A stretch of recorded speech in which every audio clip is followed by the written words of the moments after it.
everyone. My name is Maya Long, and I also just wanted to thank Simon for supporting this TASA event today. And I should also say I'm a member of the TASA committee, and it's a really important organization, and with a lot of fantastic resources increasingly available online. So thank you. Okay, so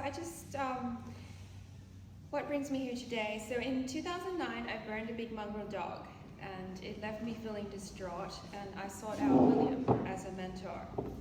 As it happens, William was looking for storytellers for his Stories East and West project, so I agreed to participate. It's not what I had in mind, as I was too choked up to speak, but somehow with the help of William, I ended up standing in front of a full house at Belvoir Street Theatre and delivering something cohesive. I surprised myself and William too.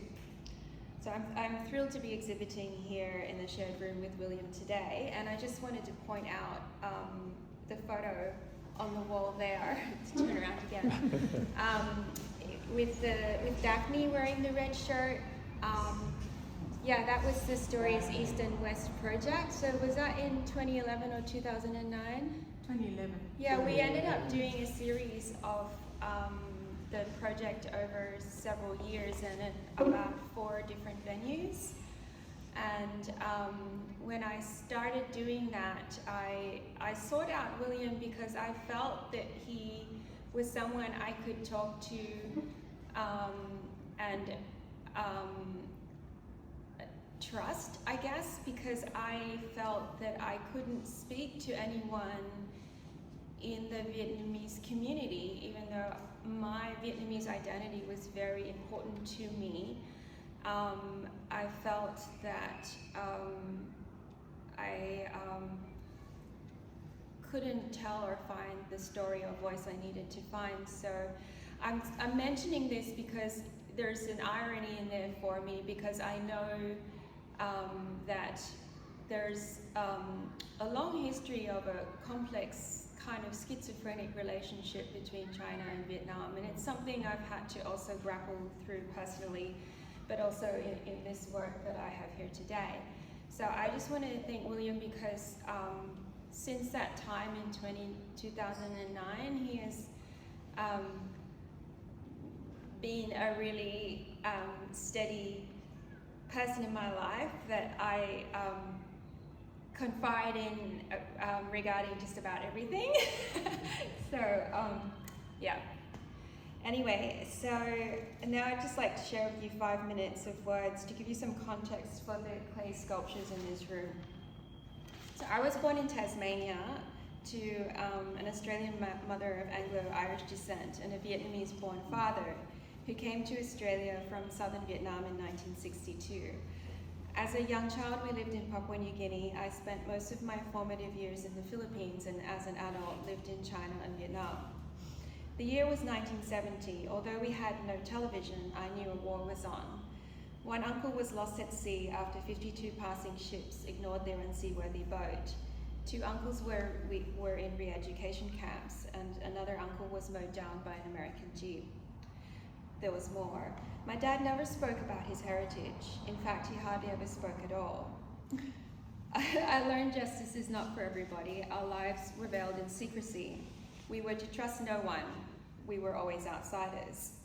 After visiting Vietnam in 1978 to meet Dad's family, unseen for 16 years, my parents were suspected of being communist. This amplified a sense of isolation, not only as expats, but as mixed marriage expats. I was desperate to learn Vietnamese language, but there were no opportunities through the education channels available to me. I compromised and spent 4 years studying Chinese. I knew this was ironic because it was the language linked to China's 1,000 years of domination of Vietnam, a culture believed to have been matriarchal prior to the introduction of male-centered Confucian rule. After the US lifted the trade embargo, I finally found an opportunity to study in Vietnam, returning to Australia speaking Vietnamese with a renewed sense of hope. However, my fellow Vietnamese Australian disapproved of my communist accent. The vitriol directed at me triggered earlier experiences of rejection in Australia.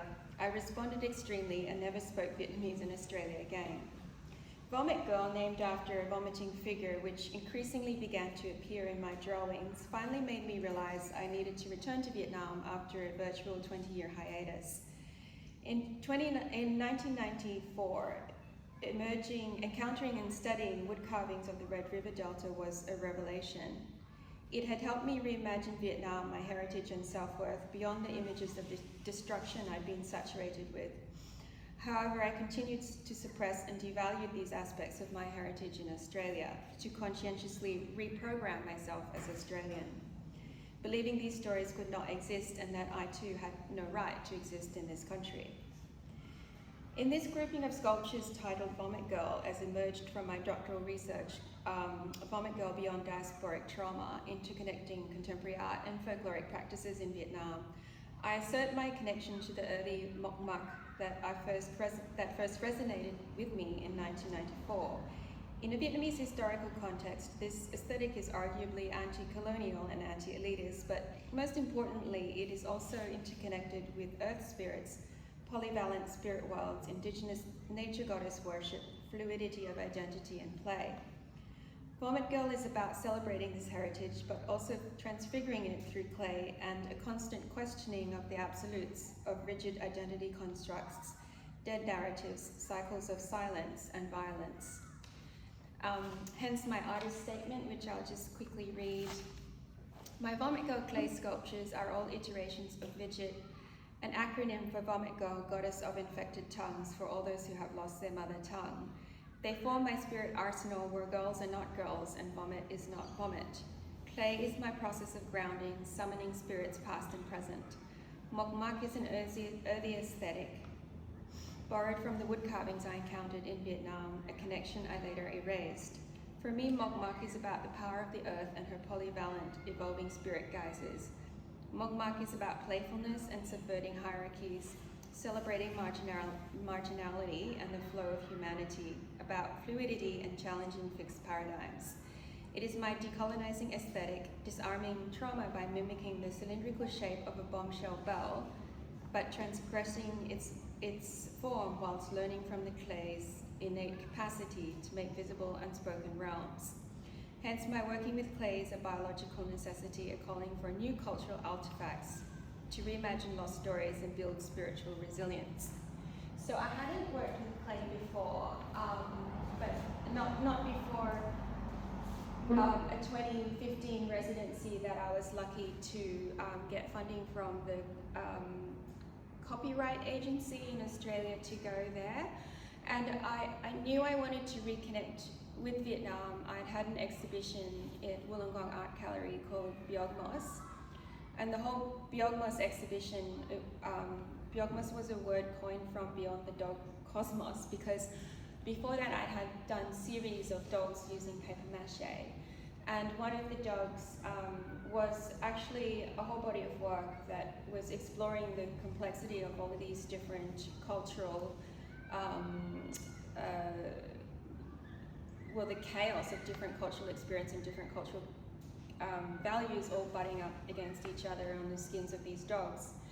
And part of it was referring to that experiences I had had of, wanting to learn Vietnamese language, but then not because of my experience with sort of mainstream Australia that it didn't continue that, but ironically it was the people I felt I belonged to that rejected me the most. So I had certain references about that into this exhibition, and there was so much protest and vitriol directed at that body of work that I censored it, and there were death threats, and I had to, for example, relocate my workshop venue because police were worried about my safety, and the curator's home got attacked, and he ended up leaving Australia. But so again, I kind of went through about 10 years where I had to try and reconcile, how can I embrace the importance of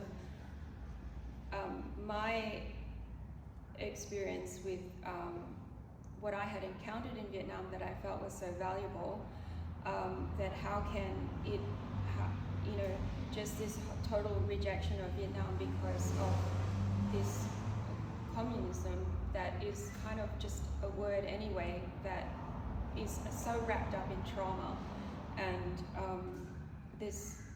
it was just this complete block, and I felt like I couldn't have any space to speak, or so that's where the vomiting came from. And then when I went to Vietnam, I decided I just got to go back. So I stayed with this family I'd never met before who couldn't speak any English for 2 months, just to try and force myself to bring the language back, but it had been dormant for like 20 years.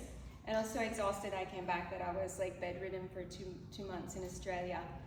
But then, so I was desperate to look.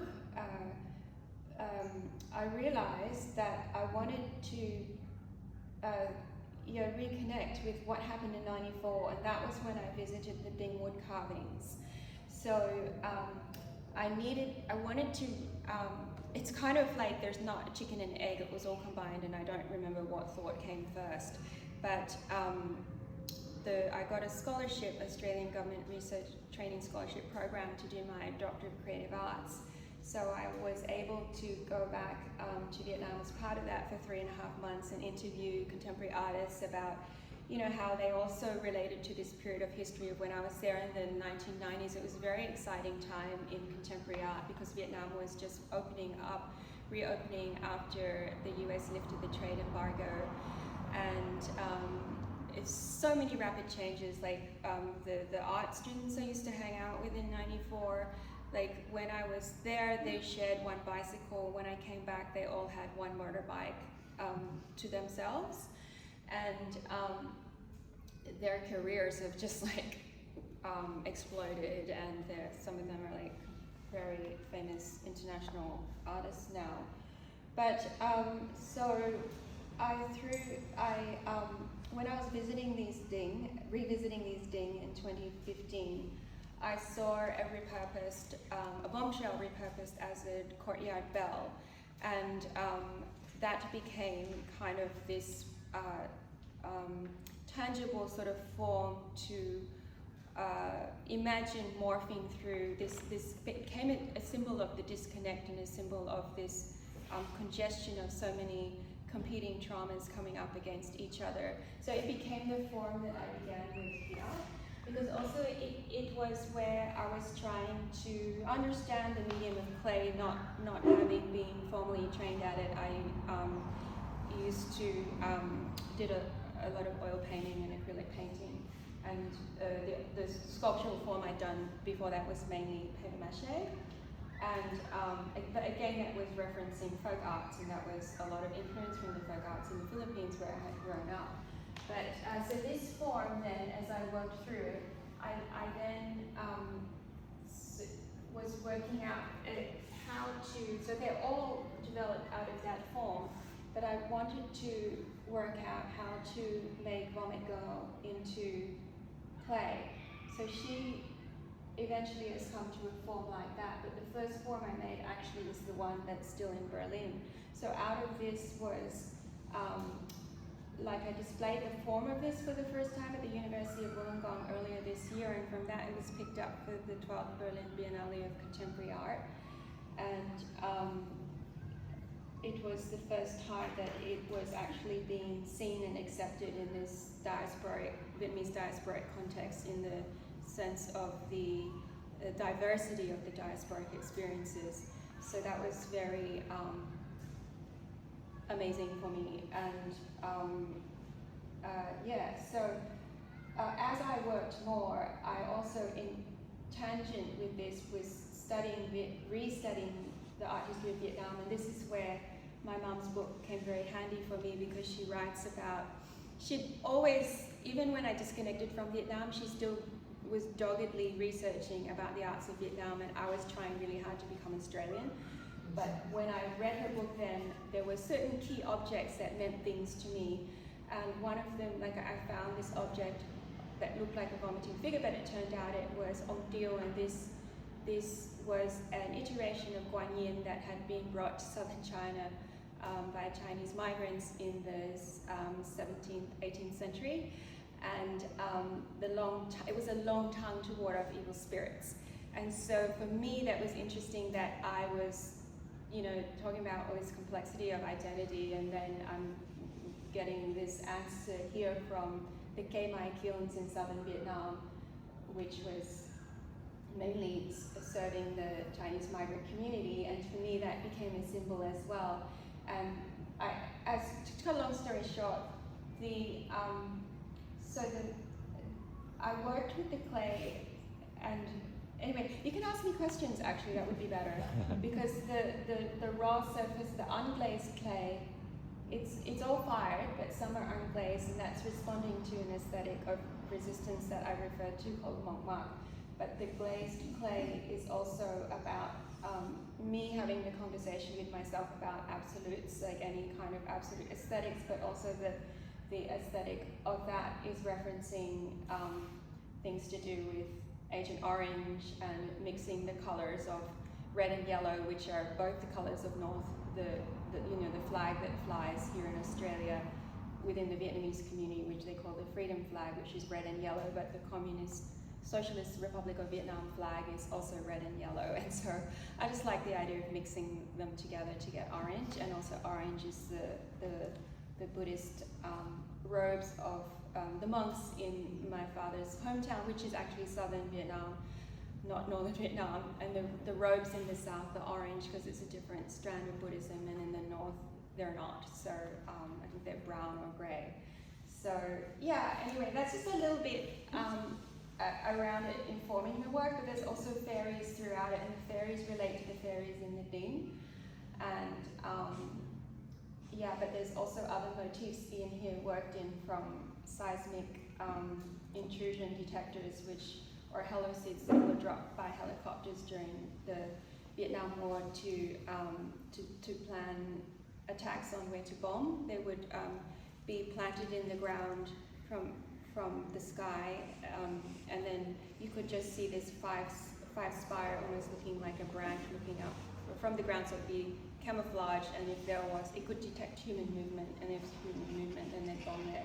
So there's those encounters that I had as a child when I was in Vietnam in 1978, that particularly those war motifs came in, and that's also, they were appearing a lot in my paintings, but more abstracted, and I never spoke about what those motifs were. And also, I guess a big impact on me was when I was 8, going and seeing the Agent Orange affected fetuses in the War Museum. So, and yeah, my great-grandfather is from southern China, so my extended family is, it's very mixed. So it's complicated. And my aunties worship at, I'm really interested in that whole idea of Vietnam and the matriarchal idea, because some of the folk cults in Vietnam now have been introduced from southern China, and they also had a voice to resist male-dominated society, and they have morphed in Vietnam into other forms. There's 75 archetypal mother goddess forms in Vietnam, and 27 are indigenous Vietnamese. The others are Hindu, Chinese, and of other Southeast Asian derivation. So this Kien Ho place where my aunties worship, the Hoa identifying Vietnamese, which are Chinese background, they worship at the same pagoda, but they worship Kien Ho as an ethnic Chinese icon, whereas my aunties who identify as Vietnamese or Kinh, they worship at the very same pagoda, but they worship it as a Buddhist pagoda. So I like that complexity of the messy edges of things, and that's what this is about. Yeah. Thank you. Oh, thank you. I wrote a whole thesis about it, so there's more, but yeah. Thank you. Thank you. Oh, can I just, on behalf of Also, thank you for the privilege from William and I of giving such personal accounts and for being so articulate. It's really quite extraordinary and insightful.